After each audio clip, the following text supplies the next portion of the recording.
Hello everyone, મારી ચેનલમાં તમારા બધાનું ખૂબ ખૂબ સ્વાગત છે. તો આજના વિડીયોમાં હું તમારા લોકોની હારે શેર કરીશ કે વીકલી મીલ પ્રિપરેશન કેવી રીતના કરવી જોઈએ. હું સૌથી પહેલાં મેનુ બનાવી લેતી હોઉં છું અને એને અકોર્ડિંગ ગ્રોસરી કરીને હું મારા મીલ પ્લાનિંગ કરતી હોઉં છું.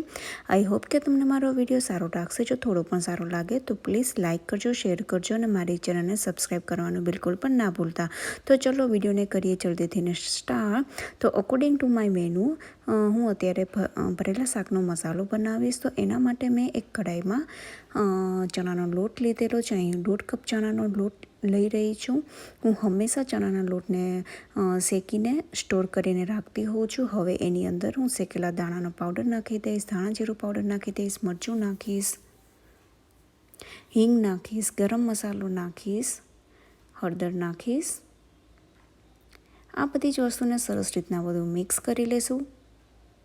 હવે એની અંદર મીઠું નાખીને હલાવશું, ખાંડ પણ નાખી દઈશું અને વરિયાળીને અધકચરી ક્રશ કરીને પણ નાખી દઈશું.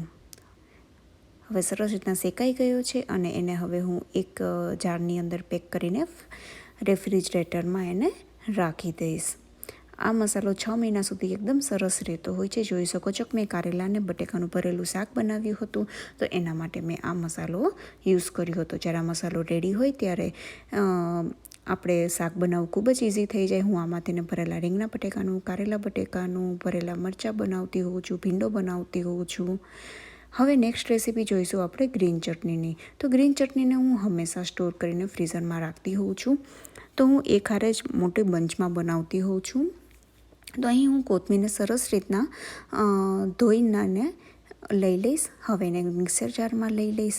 તો હું અત્યારે કોથમીર અને મરચાં એ બેને જ અત્યારે સૌથી પહેલાં ક્રશ કરું છું. બાકીની જે વસ્તુ છે એને હું પછી ક્રશ કરીશ. તો બસ હું હવે અત્યારે ચટણીને ક્રશ કરી નાખીશ. જોઈ શકો છો કે તે સરસ રીતના ક્રશ થઈ ગઈ છે. હવે એની અંદર હું દાણા નાખી દઈશ, ખાંડ નાખીશ, સોલ્ટ પણ નાખી દઈશું ટેસ્ટ મુજબ.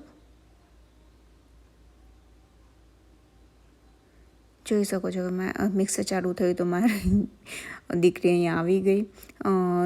બસ ચટણી પણ સરસ રીતના રેડી થઈ ગઈ. તો હવે એને હું આઈસ ક્યુબ ટ્રેની અંદર એને ભરીને રાખીશ.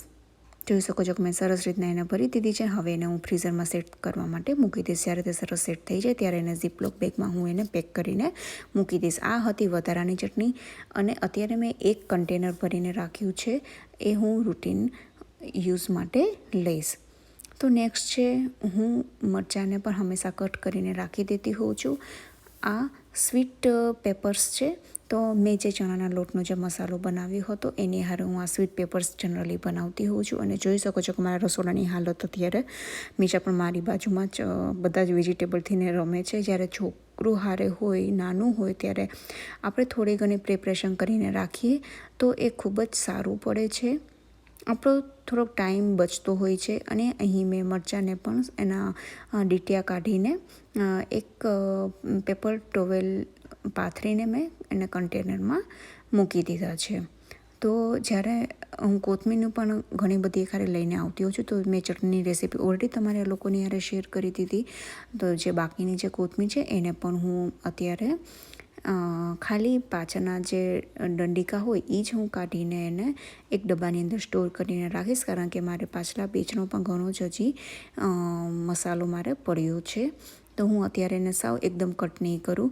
તો એ થઈ ગયું. અને હવે હું અત્યારે ટીંડોળા સુધારી રહી છું. ટીંડોળાને પણ હંમેશા હું કટ કરીને રાખતી હોઉં છું. એને હું લાંબા કટ કરતી હોઉં છું. એને પણ હું એક કટ કરીને એક એરટાઇટ કન્ટેનરમાં મૂકી દઈશ. છોકરાઓની હારે કામ કરવું એક બહુ જ મોટો એક ટાસ્ક હોય છે. જોઈ રહ્યા છો તમે પણ જોઈ શકો છો મેં આવી રીતના કટ લગાવ્યા છે. તો હું ટીંડોળા બટેકાનું શાક પણ એક વખત બનાવવાની છું. હવે આવી વાત દાળ માટે. તો દાળ માટે પણ હું હંમેશા તુવેર દાળને બોઇલ કરીને રાખતી હોઉં છું. કારણ કે દાળ આપણા ગુજરાતીના ઘરમાં રોજ બનતી જ હોય. તો એને હું પણ રાખી દઈશ. અને સાઈડ ટુ સાઈડ આજે શનિવાર છે તો અમે અહીં રીંગણા પણ શેકવા માટે મૂકી દીધેલા છે. અહીં 2 રીંગણા લઈ આવી હતી. તો એને પણ હું એક હારે જ હું 12 ગ્રીલ અમે કરીએ છીએ. તો એનો પણ હું થોડાક સ્ટોર કરીને રાખી દઈશ અને બાકીનું હું આજે શાક બનાવી લઈશ, કારણ કે રવિવારે અને મંગળવારે અમે જનરલી ઓળો નથી બનાવતા હોતા. તો એને પણ મેં અહીં મૂકી દીધા. જોઈ શકો છો કે સરસ શેકાઈ ગયા અને એનો અંદરનો પલ્પ પણ સરસ મેં કાઢીને રાખી દીધું છે. તો જેટલું અત્યારે મારે આજે શાક બનાવવું હશે એટલું હું શાક બનાવીશ, બાકીનું હું એક કન્ટેનરમાં સ્ટોર કરીને મૂકી દઈશ. અને સાઈડમાં તમે જોઈ શકો બાફેલી દાળ પણ મેં રાખી દીધી છે, એને પણ એક કન્ટેનરમાં સ્ટોર કરીને મૂકી દઈશ. હવે હું હંમેશા રવિવારની રાતના સાબુદાણા પલાળતી હોઉં છું, કારણ કે અમારે સોમવારે ફાસ્ટ હોય છે. તો જોઈ શકો છો મેં સાબુદાણા કેવી સરસ રીતના પલાળ્યા છે. એક એક દાણો એનો છૂટો છે. જો તમારે ડિટેલ રેસીપી જોતી હોય તો મને કોમેન્ટ સેક્શનમાં જરૂરથી ને કહેજો, હું તમારા લોકોની હારે શેર કરીશ.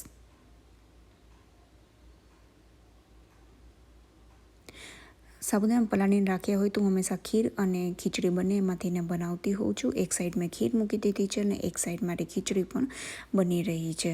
અને ખીચડી હું હંમેશા ઘીમાં બનાવતી હોઉં છું. અને હું હંમેશા 2 થી 3 બટેકાને બાફીને પણ રાખતી હોઉં છું. અહીં મેં બટેકા બાફી રાખ્યા છે. તો ઘણી વખત બટેકાનું શાક છે, ઘણી વખત કોબી બટેકાનું શાક બનાવવું હોય તો જો બાફેલા બટેકા હોય તો તે ખૂબ જ ઝડપથી બની જતું હોય છે. અને સૌથી વધારે સારું તો પડે કે આપણે આલુ પરોઠા બનાવીને રાખીએ, એમાં પણ આપણે એનો યુઝ કરી શકીએ. તો આઈ હોપ કે તમને મારો આ એક વિડીયો સારો લાગ્યો હશે. જો થોડો પણ સારો લાગ્યો હોય તો લાઈક કરજો, શેર કરજો અને મારી ચેનલ સબસ્ક્રાઈબ કરવાનું બિલકુલ પણ ના ભૂલતા. તમે લોકો કેવી રીતના તમારા મીલ પ્લાનિંગ કરો છો એ પણ તમે જરૂરથી મારી યારે શેર કરજો. હું જ આવીશ આવા નવા વિડીયોની હારે. At this time to say by.